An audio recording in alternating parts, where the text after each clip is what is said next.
Hi guys, I'm a Forester here. Today I'm going to tackle something that's liable to get me excommunicated from the knife community. The issue of tip up versus tip down carry. Now, a myth is a popular belief that's grown up around something or somebody. The belief in this case is that tip up carry is superior in some way to tip down carry. You hear this everywhere on the internet. Rarely do I ever hear anybody say that they prefer tip down carry. For the record, I don't have a preference. I typically leave the knife in its factory configuration. I'm going to do a little experiment to try to shed some light on the issue. I've noticed that the act of drawing a knife can be broken down into 2 or 3 individual motions. For tip-up carry, like this ZT, the knife is extracted from the pocket, but then it must be inverted before deployed. It's a different motion for tip down carry, and this hinderer is tip down carry. So the knife is extracted from the pocket, but then instead of inverting it, it's allowed to fall into the palm of the hand before deploying. So it seems to me to be a simpler act of deployment and a less movement. But I'm going to experiment with both of these knives, my Hinderer XM24 and the ZT561. Both are designed by Rick Hinderer, and they're similar in many ways, although they're not identical. The XM24 is heavier and it's also thicker, which could affect deployment. The ZT is lighter and it flips easier than the XM24. But the big difference is that the XM24 comes from the factory with tip down carry, and the 561 comes from the factory with tip up carry. Now I'm going to go outside and I'll record me deploying each knife 3 times. I'll come back in and analyze the differences. If possible, I'll include a slow motion segment of each knife. And then I'll wrap up the video with my personal feelings about how this myth started. Alright, let's get started, and let's start with the ZT561, and remember this is tip up carry. Now I'm going to put it in my right rear pocket. That's where I normally carry it. I know some people carry in their front pockets, but I normally carry in my right rear pocket, so that's how I'm going to do the testing. Just for timing purposes, I'm going to start with a hand clap, and then the timing will end when I actually deploy the knife. Okay, three times with the ZT561, tip up.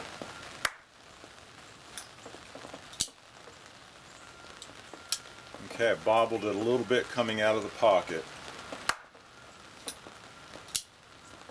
Okay, that was pretty typical.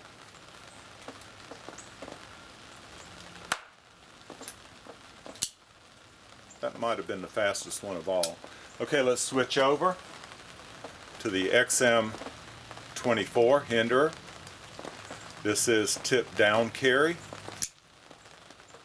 Okay, now the XM, as I said before, is a little thick, and that makes it harder for me to get out of pocket. It also has a stiffer action.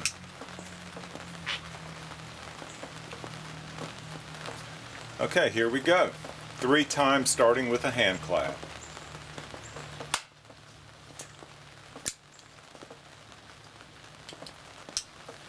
Okay, number 2.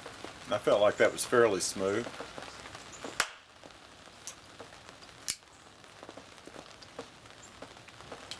And the final one, number 3.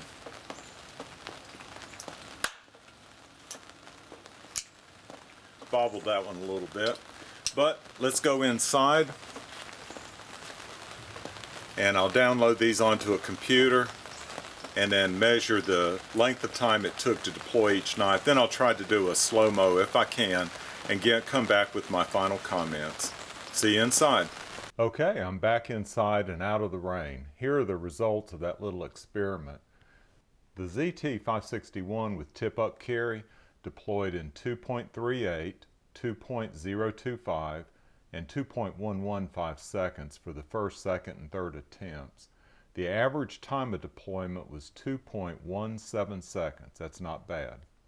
The XM24 with tip down carry deployed in 2.045, 2.245, and 2.1 seconds for the first, second, and third attempt.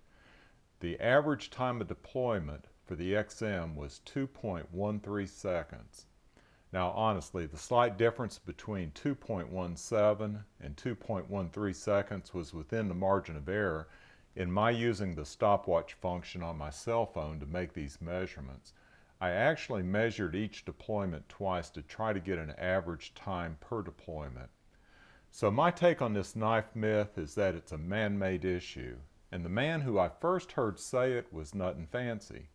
Now, I followed Nut and Fancy's channel since the very beginning, but everything he says isn't gospel. He makes it seem as if you aren't macho if you don't carry tip up. I guess it's the risk of being cut that makes you a macho risk taker.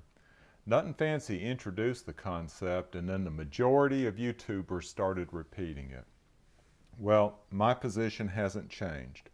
There is basically no difference in deployment speed between tip up and tip down carry. I do think it would be good to stick to one method though, as I noticed I was having trouble going from one to the other and making this video. If I had to choose one method over the other, it would be tip down, as there's less risk of getting cut in deploying the knife. I hope y'all found this interesting. Y'all take care.